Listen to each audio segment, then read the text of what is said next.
Bonjour à toutes et à tous, très heureux de vous retrouver ce matin pour cette émission matinale d'information, d'analyse et de divertissement sur ESAE Télévision. Nous sommes le mardi 3 mars de l'an 2020. Ce jour, l'actualité politique nationale est plus ou moins terne, outre la Commission électorale nationale autonome qui a ouvert ses portes dans le cadre de l'enregistrement des dossiers de candidature pour le compte des élections communale et locale de mai prochain, laquelle le Sénat est préoccupé par le traitement efficient des 10 dossiers. Et l'informateur a d'ailleurs titré à juste titre ce matin en manchette: communale du 17 mai 2020, la Sénat a formé 208 agents. Les dossiers seront étudiés avec soin.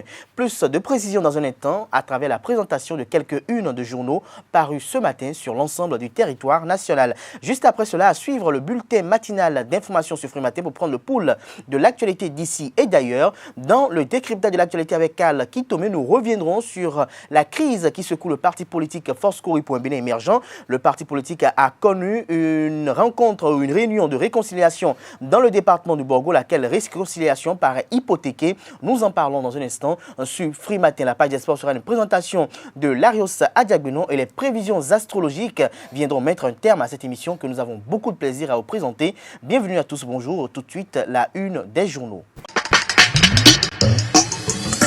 Bonjour à nouveau, chers amis internautes. Nous démarrons ce matin par la manchette du quotidien béninois d'information générale et d'analyse L'Informateur qui a titré ce matin, comme je l'annonçais tantôt, communale du 17 mai 2020, la Commission électorale nationale autonome a formé 208 agents. Les dossiers seront étudiés avec soin.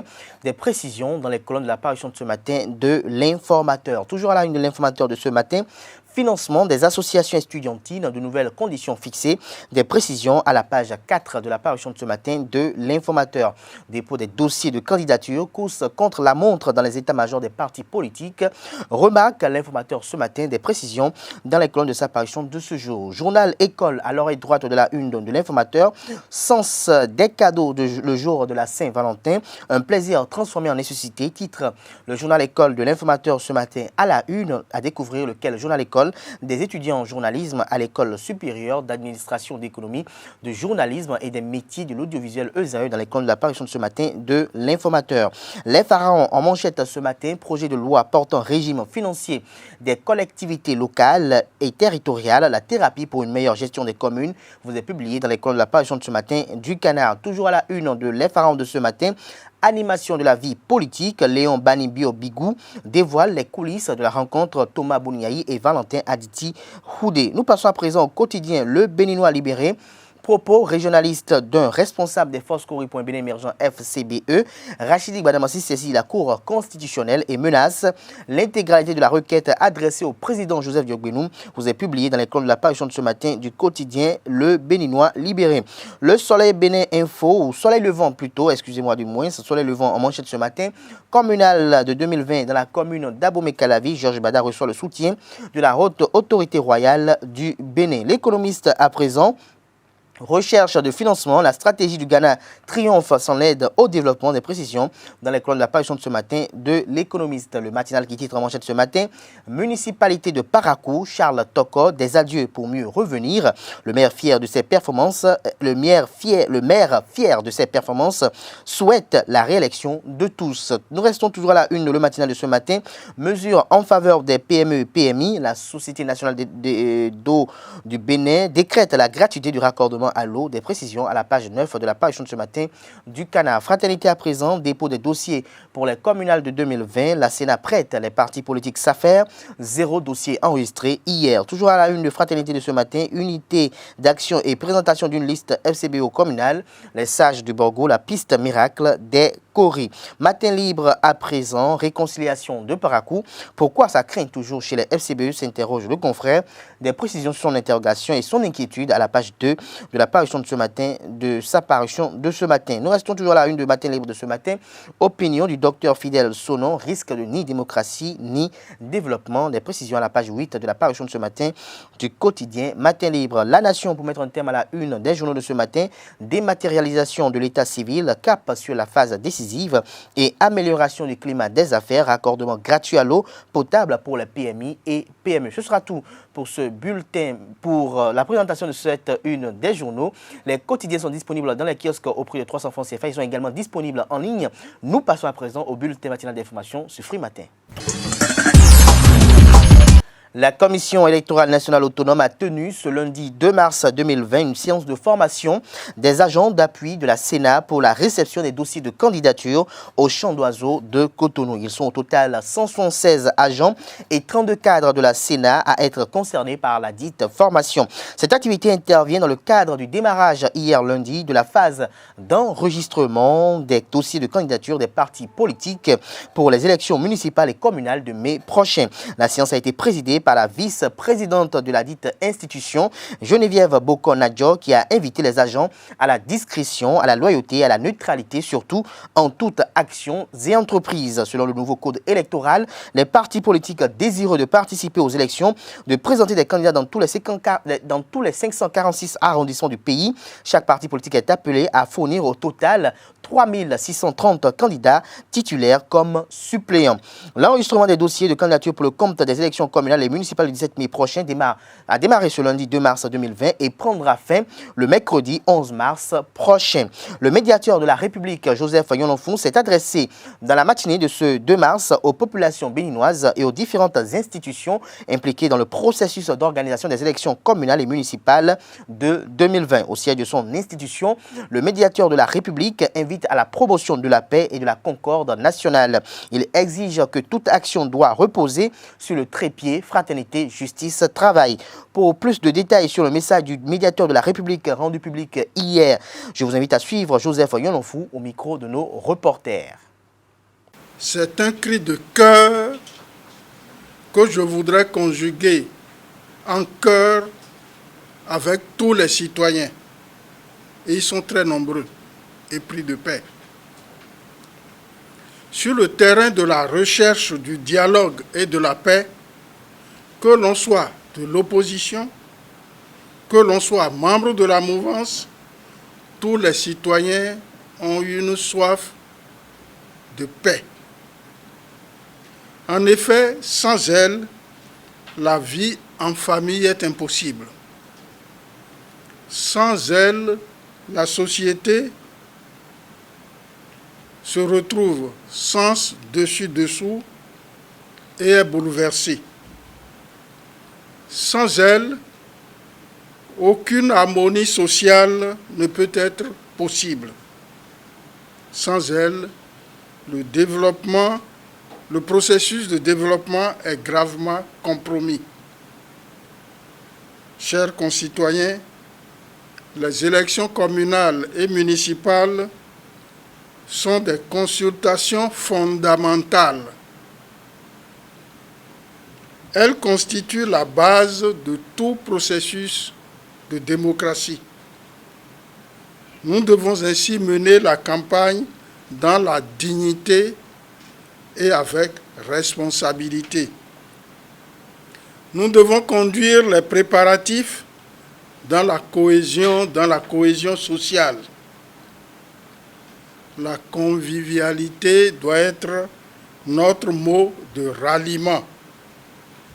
Un mot mal placé peut engendrer des mots qui, à leur tour, occasionnent des situations tragiques et inextricables. Car les présentes élections sont des élections de proximité, de voisinage, et tout cela doit nous conduire vers la fraternité qui est le premier élément du trépied de notre devise nationale. Fraternité, justice, travail. Le trépied qui fait consensus depuis les origines, qui fait consensus autour duquel nous bâtissons notre unité, même si des divergences dans la mise en œuvre et dans la mise en action peuvent surgir. C'est humain. Nous devons avoir en vue et en esprit la question de la paix et de la fraternité. Fraternité, justice, travail. Mesdames, Messieurs, l'article 3 de la loi numéro 2019-2043 du 15 novembre 2019 portant code électoral ne dispose-t-il pas que l'élection est le choix libre par le peuple du ou des citoyens appelés à conduire, à gérer ou à participer à la gestion des affaires publiques. Pour que la liberté soit dans le choix, il est nécessaire qu'il y ait paix et qu'il y ait sérénité, qu'il y ait une démarche volontaire et responsable. Et le choix libre, est-il dit.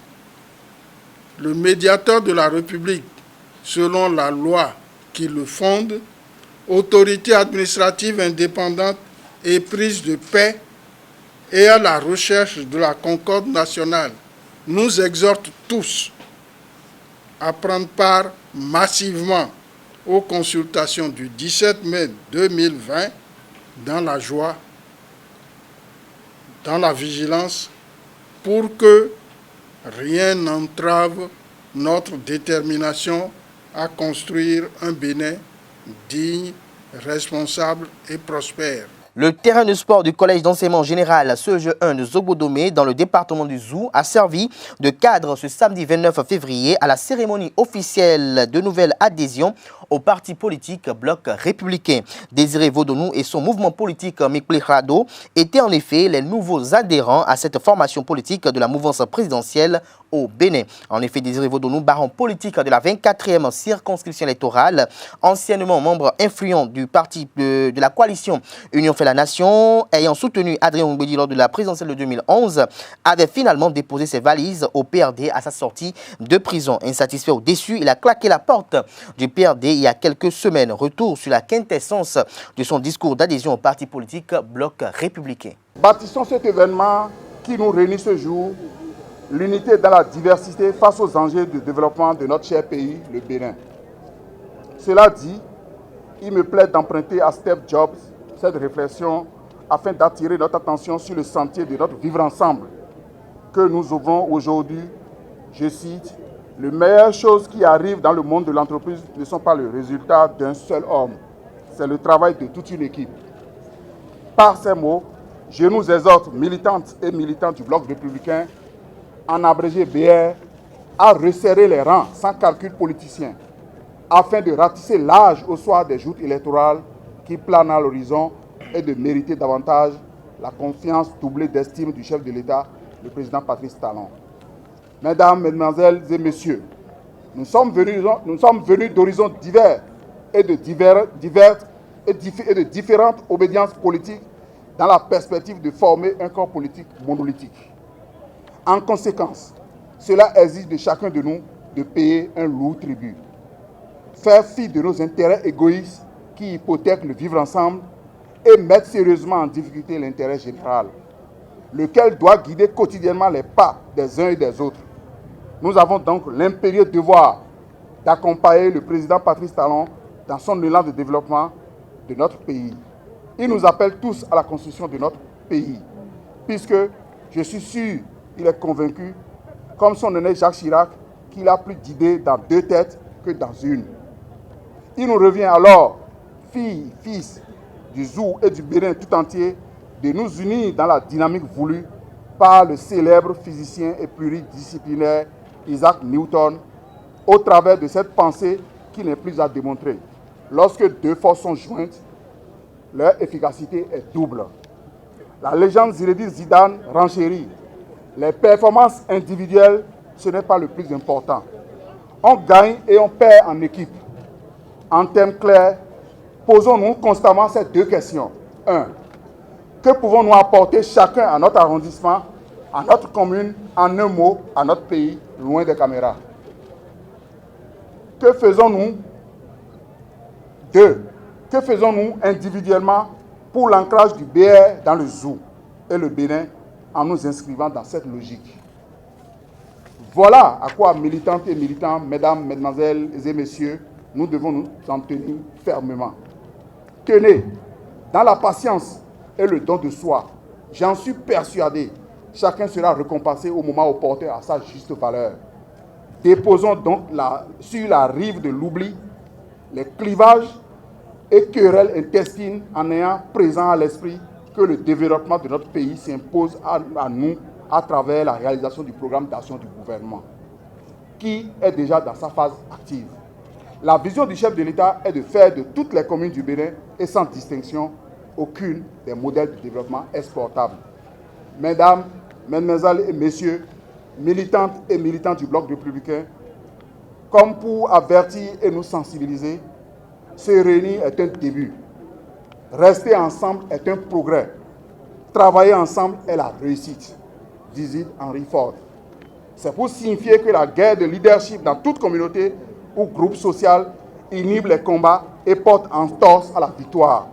Oui, comme dans toute association, cette guerre nous vise, tel un lion rugissant, cherchant qui dévorer, mais nous n'allons pas y céder au Bloc républicain.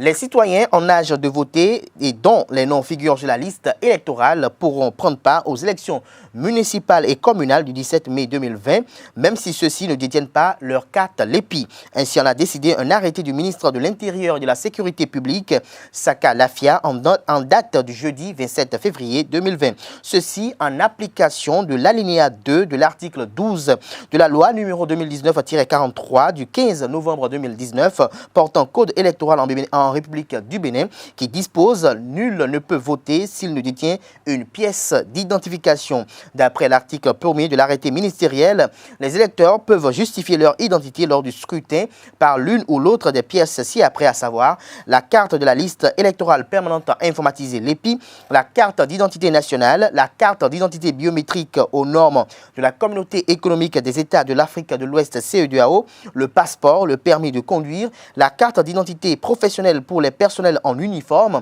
livret de pension civile aux militaires comportant la photographie du titulaire, certificat d'identité personnelle.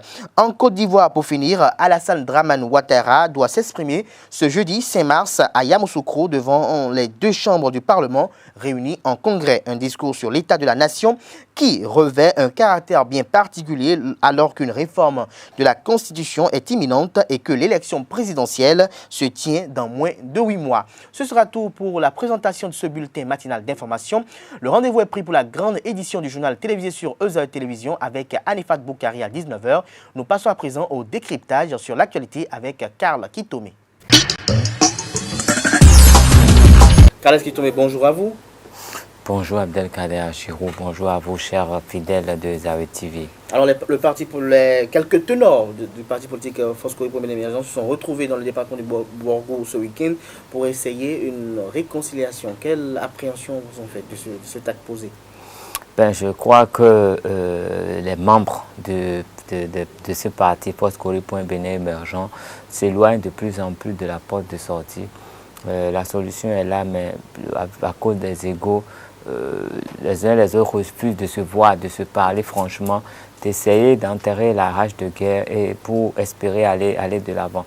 Parce qu'à mon avis, une réconciliation chez l'FCBE passe forcément par une négociation quand même avec Paul Hongpè, celui-là qui aujourd'hui quand même est en position plus ou moins avantageuse par rapport au reste de la troupe. Et donc, s'il y a une quelconque rencontre et qui connaît l'absence de Paul Hongpè, de Boniaï, voilà, les choix pour être protagoniste. C'est vraiment, en tout cas, c'est difficilement envisageable. Il est difficilement envisageable que ce soit vraiment la solution. En plus, si c'est dans le Borgo que ça se fait, je me permets de faire un commentaire un peu spécial. Je me rappelle que quand le président Aïboni était au pouvoir et qu'il s'était trouvé un peu en difficulté avec les syndicats, quelques forces politiques, il avait dit qu'il allait ramener les siens.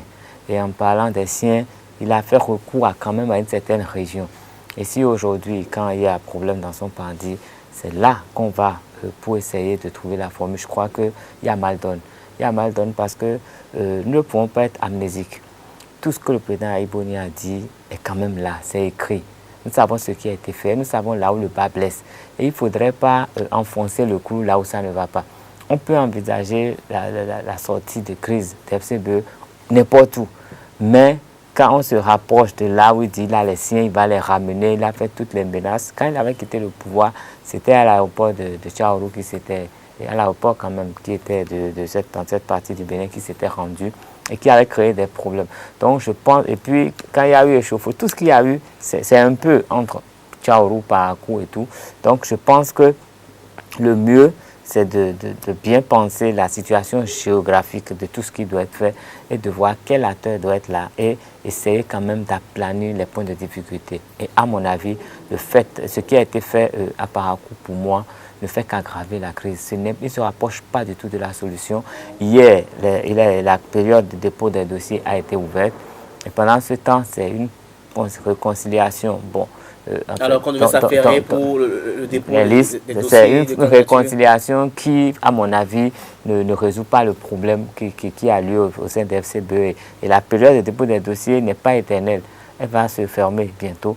Et s'ils ne s'attellent pas à ça et qu'ils sont dans cette guerre, moi, à mon avis, je dis, il faut tout oublier, se mettre ensemble avec Paul Hongbe, essayer de concocter une liste et d'aller quand même à ces communes-là, sinon ne pas être de l'Assemblée et ne pas être présent dans les conseils communaux. Pour moi, c'est suicidaire. C'est suicidaire. Et nous avons entendu Théophile Yarou, Nouré Nouachadi plutôt, pardon du moins, qui a eu à dire que désormais c'est fini et que le FCBE ira en rang serré aux dites élections. Oui, mais en rang serré, ce qu'ils réclamaient... Est-ce que ce soit une réalité? Oui, est-ce qu'ils ont les documents pour faire une liste? Et qu'est-ce qui est fait? Qu'est-ce qui est dit? Il faudrait également écouter Paul Hongbe au sujet de cette rencontre pour savoir vraiment s'ils sont en train de progresser ou s'ils sont en train de régresser. Tous ceux qui sont du côté de Paul Hongbe aujourd'hui, c'est à eux de parler parce que c'est eux qui sont reconnus. Le FCBE appartient aujourd'hui parce que sur le plan administratif, il n'y a que eux qui existent. Et les autres ne sont pas membres fondateurs. Donc, est-ce qu'ils ont adhéré quelque part? Parce que c'est juridique. Hein? C'est juridique. Est-ce qu'ils ont fait la démarche pour pouvoir parler d'égal à égal avec Paul Hongbe? C'est vrai que politiquement, tout le monde peut parler, on peut dire, mais est-ce que s'ils allaient en justice aujourd'hui, est-ce qu'ils auraient raison? Et donc, tant que cela n'est pas acquis, à mon avis, ils sont obligés d'essayer de colmater les brèches entre eux. Mais s'ils pensent que tout est fini et que Paul Hongbe n'a pas été là et que Paul Hongbe ne s'est pas prononcé jusque-là à ce sujet, je crois qu'ils sont... Je peux me tromper. Je ne pense pas que ce soit la bonne solution de toute façon. Ce soit la bonne solution. Merci à vous, Karl Kitome. Je rappelle que vous êtes journaliste à ESAE Télévision. Chers amis internautes, cette émission se poursuit. Nous passons à présent à la page des sports ce Free Matin avec Larius Adiagbeno.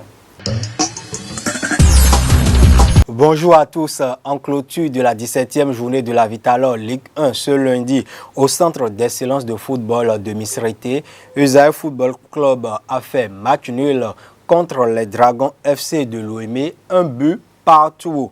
À l'ouverture du score par l'intermédiaire de Amadou Moustafirou pour le compte des Oranges et Noirs, Massim Kokpon a rétabli la parité juste avant le coup de sifflet final, un but partout. Un match qui a pris fin avec de tristes scènes.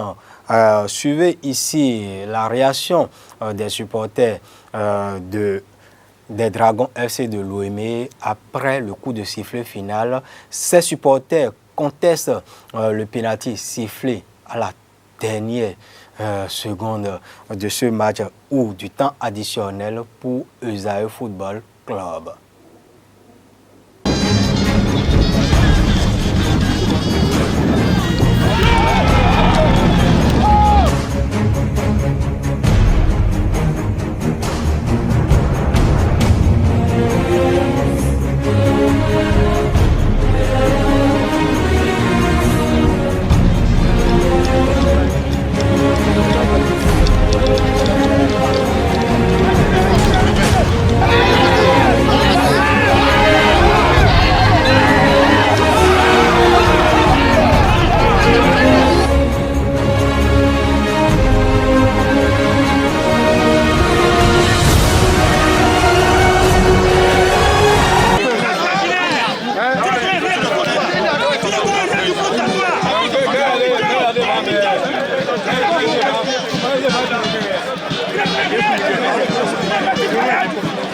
Zami! Aja!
de ces actes malheureux, le coach Richard Biot analyse cette partie. On a toujours arraché dans la douleur, oui, parce que à un moment donné, il fallait aller chercher cette égalisation puisque nous avons été victimes d'un faux but fabriqué d'un arbitre venu de nulle part. Alors il fallait revenir au score. Et il fallait, comme on le dit, lâcher les chevaux et aller chercher cette égalisation, ce qui a été fait. C'est après le but, après qu'on ait encaissé le but, on a senti une équipe qui en voulait, qui allait chercher l'égalisation. En seconde partie, l'adversaire n'a plus voulu jouer. L'adversaire tombait, passait son temps, celui-là tombe, un autre par là, ainsi de suite, l'adversaire ne jouait plus. Vous savez, je ne vais plus le répéter, aujourd'hui, on est obligé, nous sommes déjà engagés dans la compétition, on est obligé de subir. Donc vous voyez, les joueurs n'arrivent plus à faire 90 minutes parce que les organismes sont vraiment touchés. Donc on sera obligé de faire avec. Comme vous l'avez fait, c'est une très bonne remarque. Nous ne finissons jamais nos matchs à 11 parce que pour des blessures, mais que voulez-vous, ça fait partie du football. On doit continuer dans ce sens. Restons en football, mais sur le continent, le week-end écoulé, on a disputé les quarts de finale aller des coupes interclubs africaines en Ligue africaine des champions. Zamalek du Caire a battu Espérance sportive de Tunis 3-1, tandis que Raja Casablanca a pris le dessus sur le tout-puissant Mazembe de la RDC 2-0. Al-Ali du Caire a battu sur le même score Mamelodi Sundowns sur ses installations. Enfin, Wydad Casablanca a battu également sur le score de 2-0 Étoile sportive du Sahel. Les matchs retour auront lieu le week-end prochain. En Coupe de la Confédération, Zanaco FC de la Zambie a été étrayé sur ses installations par Pyramide FC d'Égypte.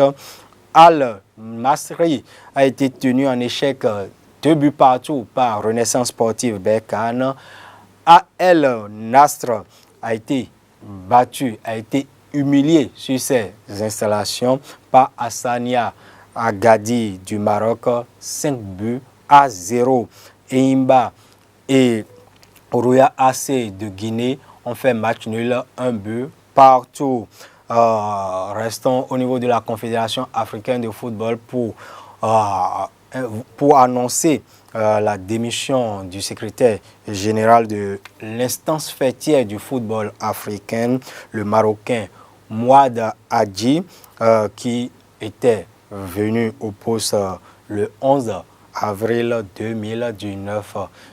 Il a tout simplement déposé le tablier. Merci à vous, Lario Sadiagoulon, pour la présentation de cette page des sports. On vous retrouve à 19 h avec quelques capsules dans la grande édition du journal télévisé sur EZA Télévision. Chers amis internautes, nous passons à présent aux prévisions astrologiques du jour ce matin pour mettre un thème à cette émission. Bienvenue chers amis internautes sur les prévisions astrologiques de ce mardi 3 mars de l'an 2020. Amis Bélier, vous aurez très envie de retenir la nuit, 3e décan, Vénus étant encore chez vous. Cela dit, elle forme une dissonance avec Saturne qui pourrait vous priver de votre plaisir, un plaisir que vous attendiez ou que vous aviez imaginé comme étant possible.